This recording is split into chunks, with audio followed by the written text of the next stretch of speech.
ഇതുപോലെ കിടക്കുന്ന private bus 10,000-കണക്കിന് ബസ്സുകളുണ്ട്. അതില് എത്രയോ ആയിരക്കണക്കിന് വരുന്ന ജീവനക്കാരുണ്ട്. അവരുടെ എല്ലാം വയറ്റത്തടിക്കുന്ന ഒരു സമീപനമാണ്. സ്ത്രീകളുടെ ഫാമിലി ആയിട്ട് വരുന്നുണ്ടെങ്കിൽ അവര് ഫാമിലി ഫുള്ളായിട്ട് പോകും. പിന്നെ നമ്മള് അത് മാത്രല്ല, ഒന്നോ രണ്ടോ വണ്ടികൾ അല്ല കിടക്കുന്നത്. കുറെ 17 വണ്ടികൾ ഈ സൈഡിൽ ഉണ്ടാവും. ഇപ്പൊ തന്നെ നോക്കിയാൽ കാണാം, അപ്പുറത്ത് കിടക്കുന്ന വണ്ടികളാണ്. സ്വാഭാവികമായിട്ടും പ്രൈവറ്റ് ബസ്സുകാരന്റെ അവസ്ഥ വളരെ മോശമാണ്. തൊഴിലാളികളുടെ അവസ്ഥയായിരിക്കും മുതലാളിയേക്കാളും കഷ്ടമല്ലേ? തീർച്ചയായിട്ടും തൊഴിലാളിക്ക് ശമ്പളം കൊടുക്കാതിരിക്കാൻ പറ്റത്തില്ലല്ലോ. ഇങ്ങനെ പോയാൽ അവരുടെ അവസ്ഥ ഭയങ്കര ബുദ്ധിമുട്ടാണ്. എളങ്കാട് നിന്ന് എറണാകുളം പോയിരുന്ന വണ്ടി ബാലൻസ് കിട്ടിയത് 500 രൂപ. സർക്കാരിന് പോലും ഇതുകൊണ്ട് പ്രയോജനം ഉണ്ടാകുന്നില്ല. വമ്പൻ നഷ്ടം മാത്രമേ ഉണ്ടാകുന്നു.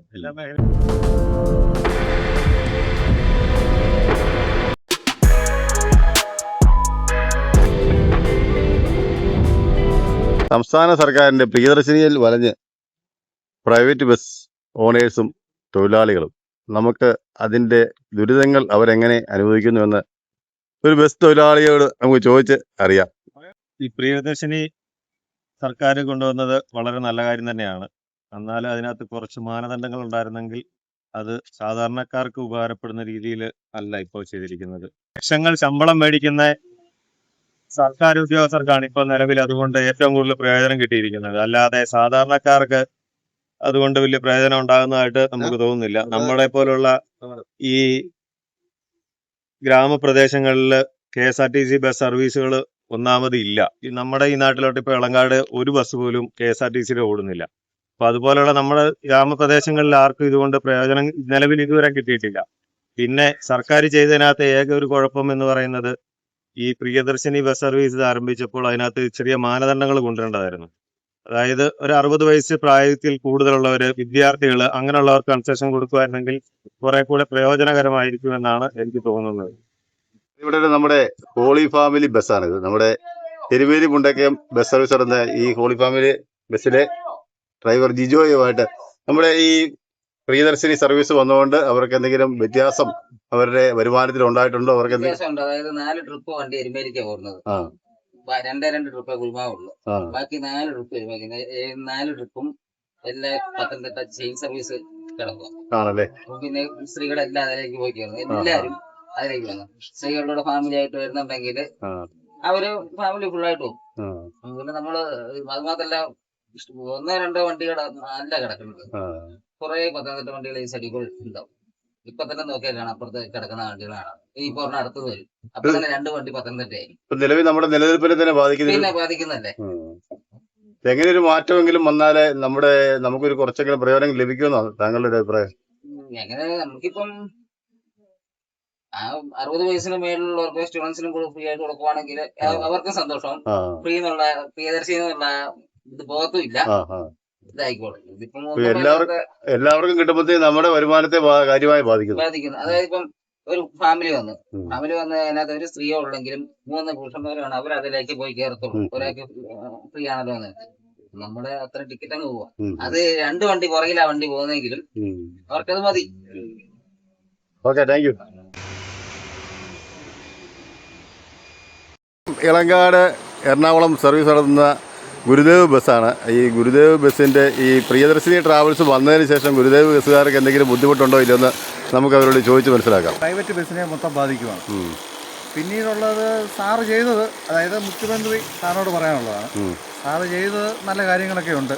പക്ഷേ ഇത് ഇങ്ങനെ ഒരിക്കലും ചെയ്യില്ലായിരുന്നു. ഒരു 60-65 വയസ്സിന് മേളിലുള്ളവർക്ക് എല്ലാം ഫ്രീ ടിക്കറ്റും എല്ലാവർക്കും കൊടുത്ത് പുരുഷനും സ്ത്രീക്കും കൊടുക്കുകയാണെങ്കിൽ ഒരു കുഴപ്പമില്ല. വിദ്യാർത്ഥികൾക്കും കൊടുത്താലും കുഴപ്പമില്ലായിരുന്നു. സൗജന്യ യാത്ര നമുക്ക് വനിതകൾക്ക് മാത്രമായിട്ട് മാറ്റാതെ അല്ലെ പ്രായമുള്ളവർക്ക് മാത്രമായിട്ട് കൊടുത്തിരുന്നെങ്കിൽ അത് കുഴപ്പമില്ലായിരുന്നു. അപ്പം നിങ്ങൾക്ക് ഈ നിലവിൽ ഈ ബസ് സർവീസിൽ കളക്ഷൻ വ്യത്യാസം വന്നിട്ടുണ്ടോ? പിന്നെ ഇത് ബാലൻസ് നമുക്ക് കുറയും, ചെലവിന് യാതൊരു വ്യത്യാസവും വരുന്നില്ല. അപ്പം നമുക്ക് മുതലാളിക്ക് ചിലപ്പോൾ പേപ്പർ മാത്രം കൊടുക്കേണ്ട അവസ്ഥയിലോട്ടൊക്കെയാണ് വന്നിരിക്കുന്നത്.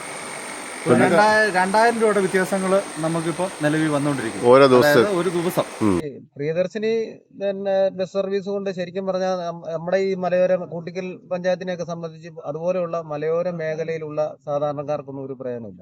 ഉദാഹരണം പറഞ്ഞാൽ നമ്മുടെ കുട്ടിക്കൽ പഞ്ചായത്തിലേക്ക് ഈ ഇളങ്കാട് ഭാഗത്തേക്ക് ഒരൊറ്റ KSRTC സർവീസ് പോലും നമുക്ക് നിലവിലില്ല. നേരത്തെ ഉണ്ടായിരുന്നത് പോലും നമുക്ക് നിന്നുപോയ ഒരവസ്ഥയിലാണ്. ആ ഒരു സർവീസാണ് നമുക്കുള്ളത്. എറണാകുളം. രാത്രി കാലങ്ങളിൽ അത് വന്ന് പോയിക്കൊണ്ടിരിക്കുന്നത്.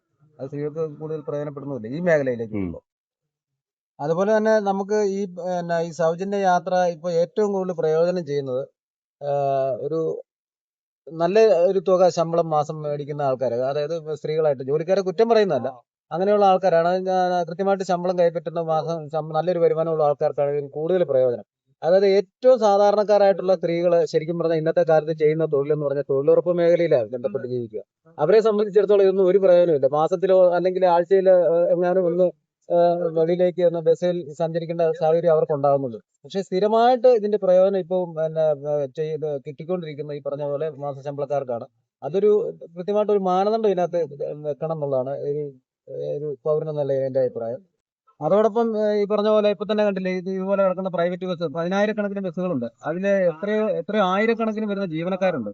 അവരുടെ എല്ലാം വയറ്റത്തടിക്കുന്ന ഒരു സമീപനമാണ്. അവർ ഈ ഒരു ദിവസം അവർ സൂചന പണിമുടക്കായിട്ട് വച്ചിരിക്കുന്നു. ഇനി ഈ പ്രസ്ഥാനം മുന്നോട്ട് പോകാതെ വരുമ്പോൾ അനിശ്ചിതകാല സമരത്തിലേക്ക് പ്രൈവറ്റ് ബസ് പോയി കഴിഞ്ഞാൽ സാധാരണക്കാരായ ജനങ്ങളുടെ ജീവിതം ദുഷ്കരമാവുന്നുള്ള കാര്യത്തിൽ യാതൊരു തർക്കവുമില്ല. ഉദാഹരണം പറഞ്ഞാൽ ഞാനിപ്പോ എന്റെ കുഞ്ഞിനെ സ്കൂളിൽ സ്കൂട്ടറെ വിട്ടിട്ട് തിരിച്ചു വരിക. പക്ഷെ ഈ ബസ് സമരം ഒരു അനിശ്ചിതകാലത്തേക്ക് നീട്ടിക്കഴിഞ്ഞാൽ നമുക്ക് സ്കൂട്ടറെ കൊണ്ടുവിടാൻ പറ്റുന്ന ഒരു സാഹചര്യത്തിലേക്ക് അല്ലാതെ നമുക്ക് വളരെയധികം ബുദ്ധിമുട്ടേണ്ട അവസ്ഥയിലേക്ക് വരും. അതുകൊണ്ട് കൃത്യമായിട്ട് ഈ പ്രൈവറ്റ് ബസ്സുകാരുടെ അവരുടെ സംവിധാനം അവരനുഭവിക്കുന്ന ബുദ്ധിമുട്ടുകളും കേട്ട് അതിനെക്കൊണ്ട് അത് പഠിച്ചതിന് ശേഷം കൃത്യമായ ഒരു മാനദണ്ഡത്തിലൂടെ രണ്ടു കൂട്ടർക്കും ഉപദ്രവമില്ലാത്ത രീതിയിൽ പോകുന്ന രീതിയിലേക്ക് കൊണ്ടുവരണം എന്നുള്ളതാണ് നമ്മുടെ അഭിപ്രായം. പ്രിയദർശിനി ബസ് സ്വാധാരണം തന്നെയാണ്. പക്ഷെ അത് ചില മാനദണ്ഡ അടിസ്ഥാനത്തിൽ ഗവൺമെന്റ് ചെയ്യണമായിരുന്നു. പ്രൈവറ്റ് ബസ്സുകാരുടെ ടാക്സ് കുറച്ചെന്ന് പറയുന്നവർ ഗവൺമെന്റ് ടാക്സ് കുറച്ചു. ഇപ്പൊ ഒരു ദിവസം ഒരു ബസ്സിന് 2,000 രൂപ അല്ലെങ്കിൽ 3,000 രൂപ 4,000 രൂപ വരെ കുറവ് വരുന്നുണ്ട് ഈ പ്രിയദർശിനി ബസ് വന്നതിന് ശേഷം. പ്രൈവറ്റ് ബസ്സുകാരുടെ അവസ്ഥ അതാണ്. അപ്പൊ അങ്ങനെ പോകുമ്പോഴത്തേക്ക് ഈ 50% ടാക്സ് കുറച്ചാൽ 90 ദിവസം 15,000 രൂപ കുറയുള്ളൂ. ബാക്കി 2,000 രൂപ വെച്ച് നോക്കുമ്പോൾ 90 ദിവസം 9,000 രൂപ 1,80,000 രൂപ ആണ് ഇവർക്ക് നഷ്ടം വരുന്നത്. സ്വാഭാവികമായിട്ടും പ്രൈവറ്റ് ബസ്സുകാരന്റെ അവസ്ഥ വളരെ മോശമാണ്. തൊഴിലാളികളുടെ അവസ്ഥയായിരിക്കും മുതലാളിയേക്കാളും കഷ്ടം അല്ലേ? തീർച്ചയായിട്ടും തൊഴിലാളിക്ക് ശമ്പളം വളരെ കൊടുക്കാതിരിക്കാൻ പറ്റത്തില്ലല്ലോ. ഇങ്ങനെ പോയാൽ അവരുടെ അവസ്ഥ ഭയങ്കര ബുദ്ധിമുട്ടാണ്. മാനദണ്ഡങ്ങൾക്ക് അനുസരിച്ച് വേണം ഈ സൗജന്യ ഒന്നെങ്കിൽ കിലോമീറ്റർ മാനദണ്ഡം, അല്ലെങ്കിൽ പ്രായപരിധി. പ്രായപരിധി പറ്റില്ല. ഒരു 60 വയസ്സ് മോളിൽ കൊടുക്കുക, അല്ലെങ്കിൽ കുട്ടികൾക്ക് കൊടുക്കുക. ഇതിപ്പം പറയുന്ന പോലെ നമ്മുടെ +2 അധ്യാപിക 1 ലക്ഷം രൂപ ശമ്പളമുള്ളവരാണ് ഈ ബസ്സിൽ കയറി ഫ്രീ ആയിട്ട് യാത്ര ചെയ്യുന്നത്. ഇപ്പോഴത്തെ കണ്ടീഷൻ പറഞ്ഞു കഴിഞ്ഞാല് ഒന്നെങ്കിൽ KSRTC നിന്ന് പോവും, പ്രൈവറ്റിൽ നിന്ന് പോവും. അപ്പൊ ജനങ്ങൾ വട്ടക്കോട്ട വെള്ളം കോരുന്ന ഒരു സംവിധാനത്തിലേക്ക് വരുന്നത്. പ്രത്യേകിച്ച് ഇളങ്ങാട് നമ്മുടെ ഈ കുട്ടിക്കൽ പഞ്ചായത്തിൽ ഇങ്ങോട്ടൊരു KSRTC ബസ് ഇല്ല. ഒരെണ്ണം വരുന്ന എറണാകുളം ബസ്സാണ് വരുന്നത്. അത് വരുമ്പോൾ ഇപ്പൊ 7 മണിക്ക് വന്നാൽ നാളെ 9 മണിക്ക് വരും. പിന്നെ ഒന്നും കാണത്തില്ല. അങ്ങനെയൊക്കെ അവസ്ഥയാണ്. ഇളങ്കാടെന്ന് എറണാകുളം പോയിരുന്ന വണ്ടി ബാലൻസ് കിട്ടിയത് 500 രൂപ. അല്ലെങ്കിൽ ഒരു കിലോമീറ്റർ പരിധി എന്തെങ്കിലും വെക്കണമായിരുന്നു അല്ലേ?